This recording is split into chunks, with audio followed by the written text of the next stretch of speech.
오늘은 우리 4층 비전센터 4층에 오른쪽 방들을 해서 아침 묵상을 진행하려고 합니다. 여기에는 소그룹실이 3개가 오른편에 있고요. 또 왼편에는 악기 연습을 할 수 있는 방음 장치가 되어 있는 방이 있습니다. 이 중에서 오늘은 전망이 제일 그래도 괜찮은 그런 어울림 6실 409호에서 아침 묵상을 진행하겠습니다. 여긴 들어와 보시면 우리 교회 전에 주차장이 있던 이 뒷마당과 우리 새로 지은 아파트들이 그런 어린이 놀이터도 보이고요. 또 여기 작은 그 음용수 할 수 있는 물 나오는 데도 있고 그러네요. 자, 오늘은 우리 디모데전서 1장 을 함께 읽겠습니다. 우리 구주 하나님과 우리의 소망이신 그리스도 예수의 명령을 따라 그리스도 예수의 사도된 바울은 믿음 안에서 참 아들 된 디모데에게 편지하노니 하나님 아버지와 그리스도 예수 우리 주께로부터 은혜와 긍휼과 평강이 내게 있을지어다. 내가 마게도냐로 갈 때 너를 권하여 에베소에 머물라 한 것은 어떤 사람들을 명하여 다른 교훈을 가르치지 말며 신하와 끝없는 족보에 몰두하게 말려 함이라. 이런 것은 믿음 안에 있는 하나님의 경륜을 이룬보다 도리어 변론을 내는 것이라.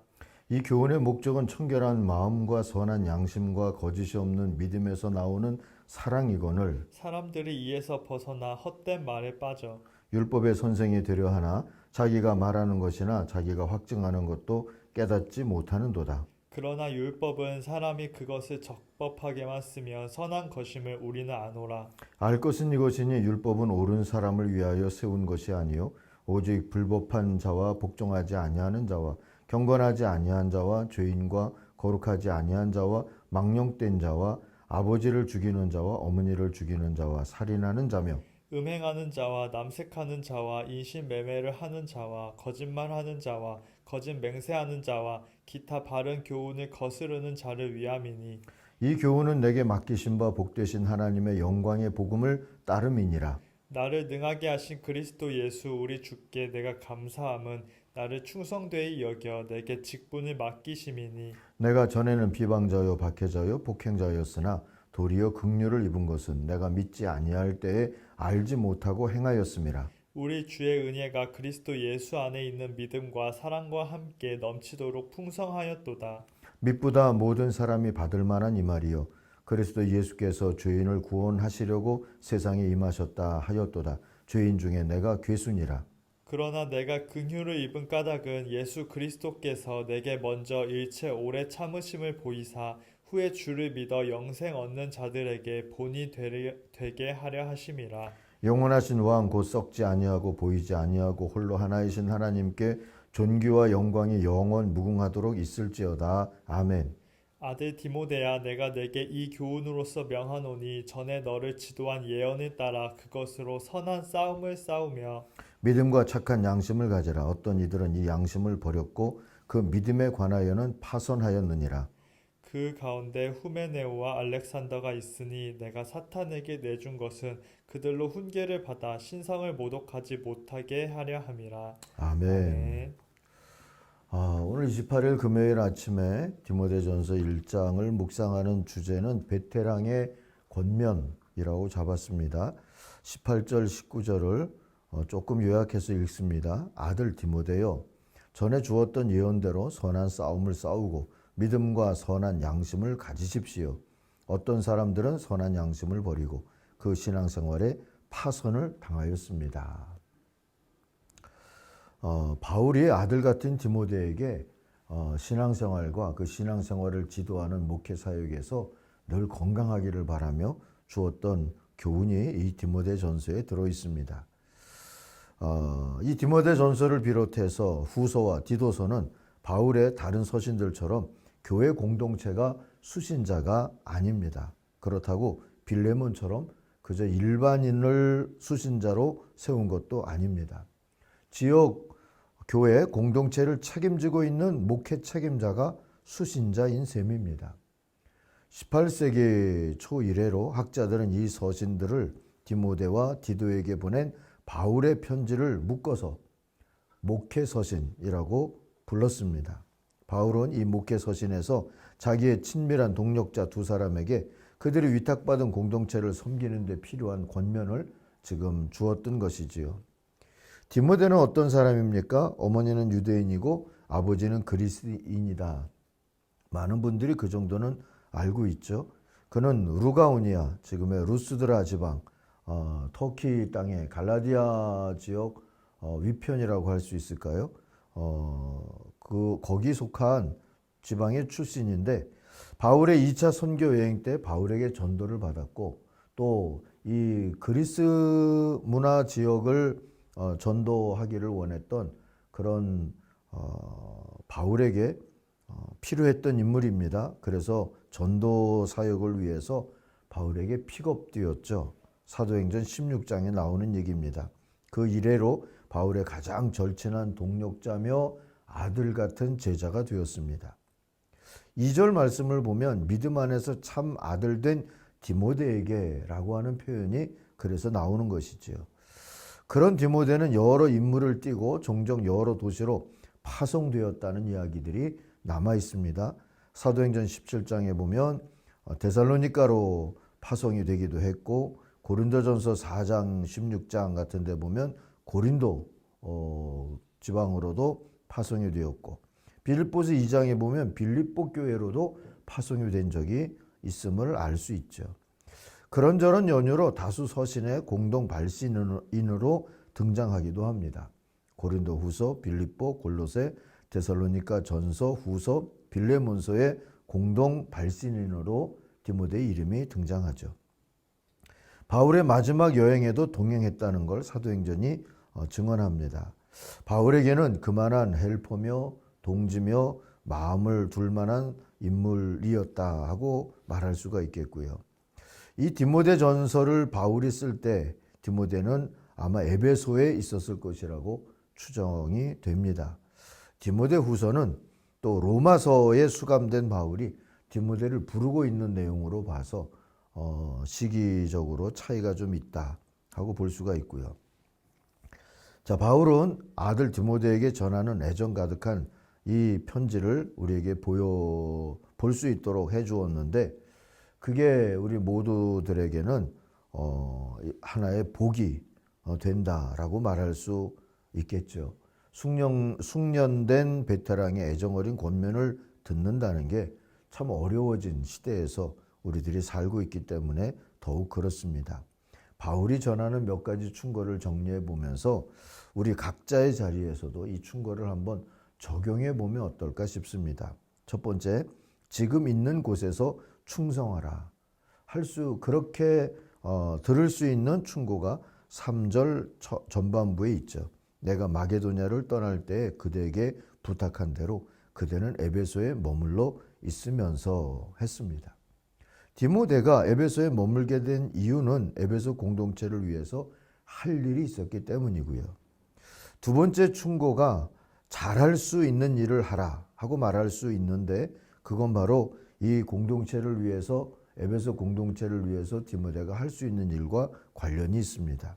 3절 후반절과 4절을 보면 거기에 있는 어떤 사람들이 다른 교훈을 가르치지 못하게 하고 신화와 끝없는 족보에 정신을 팔지 못하게 하십시오. 그러한 것들은 믿음 위에 세우신 하나님의 경륜을 이루기보다는 도리어 쓸데없는 변론을 일으킬 뿐입니다. 어느 날 아침에도 우리가 디모데를 경청과 소통의 사역자로 기억을 했었는데요. 그런 사역자 디모데는 에베소 성도들과 또 친밀한 소통을 하면서 바른 신앙생활을 할 수 있도록 그들을 도울 수 있었으리라 봅니다. 그건 또 디모데가 잘할 수 있었던 일이고요. 이 지금 있는 곳에서 충성하라와 두 번째 권면 잘할 수 있는 일을 하라. 이걸 우리에게 적용해 보면 지금 있는 곳에서 할 일이 있거든 잘할 수 있는 일이거든 거기 하나님의 부르심이 있다고 우리가 믿고 감당하고자 애쓰는 자세가 필요하다. 이렇게 적용하면 좋을 것 같습니다. 자, 세 번째 바울이 디모데에게 준 권면은 복음사역이나 목회에 있어서 목표를 확인하라. 그렇게 권면해 주죠. 5절을 보면 이 명령의 목적은 깨끗한 마음과 선한 양심과 거짓 없는 믿음에서 우러나오는 사랑을 불러일으키는 것입니다. 에베소 교회를 바른 신앙의 걸음으로 인도하기 위해서 애를 쓰는데 그것은 바로 쓸데없는 논쟁에 에너지를 낭비하지 않고 6절에 나오는 것처럼 말이죠. 바울의 복음 전파나 목회의 목표로 세워놨던 것 여기 분명히 나타났죠. 5절에 깨끗하고 선하고 정직한 내적 동기에서 하나님을 향한 사랑이 우러나오도록 하는 것. 이게 이 목회사역의 목표라고 할 수 있을 텐데요. 그것에 집중하라고 지금 일러준 겁니다. 근데 무엇이 거룩한 이 목표를 이룰 수 있는데 정말 좋은 자세가 될 수 있을까? 네 번째 권면에 기준을 분명히 하라 하는 권면이 이와 연결이 되는 것이죠. 11절을 보면은요. 건전한 교훈의 기준은 복되신 하나님의 영광스러운 복음에 맞는 것이어야 합니다. 그렇다고 이 디모데가 경험한 대로 또는 그의 생각과 머리에서 나온 어떤 좋은 방식대로가 아니라 복음에 맞게 하나님의 말씀에 맞게 그들을 잘 인도해서 하나님 앞에 깨끗하고 선하고 정직한 동기에서 사랑을 드리며 살 수 있는 그런 공동체를 만들어라. 그 얘기입니다. 이 세 번째, 네 번째 권면을 우리에게 적용한다면 무엇을 하든 특별히 신앙과 관련된 일을 할 때에는 선한 목표를 세워야 할 것이고요. 최선을 다하되 최선의 기준을 정해두는 것이 필요하다. 그렇게 우리들이 이야기할 수 있을 것 같아요. 자, 이상의 권면들은 거짓 율법 교사를 경계하라는 경고와 함께 주어진 권면들입니다.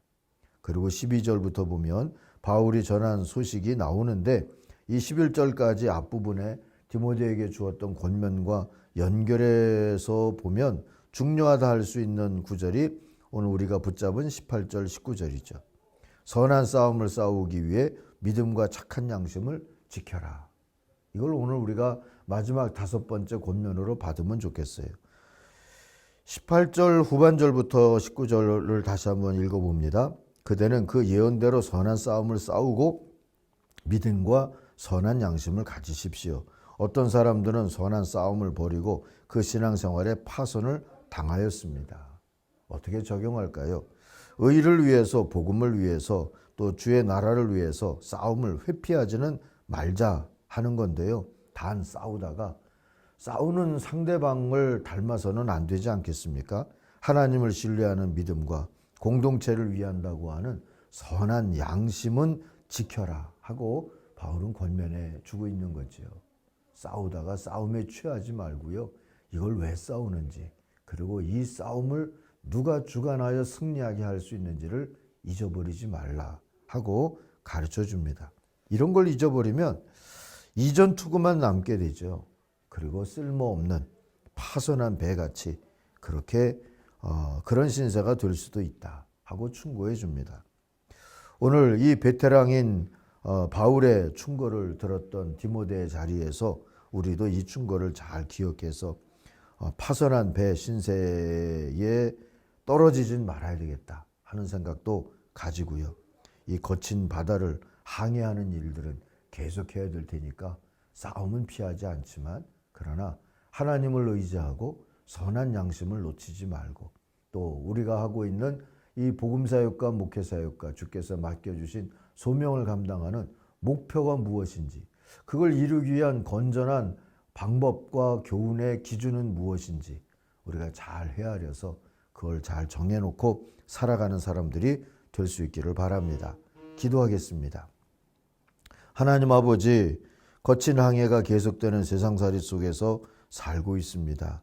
의로운 항해도 해야 되겠고 파선한 배처럼 또 난파하지도 말아야 될 터인데 하나님이 우리를 붙들어 주시옵소서.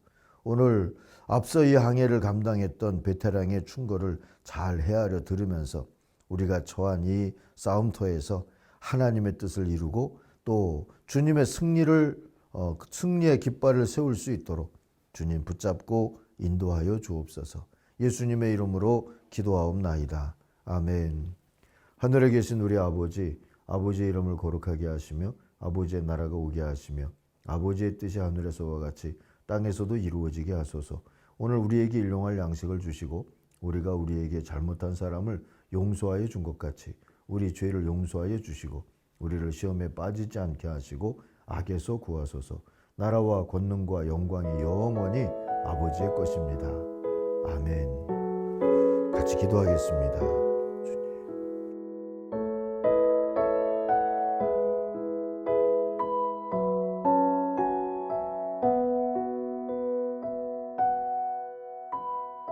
주님.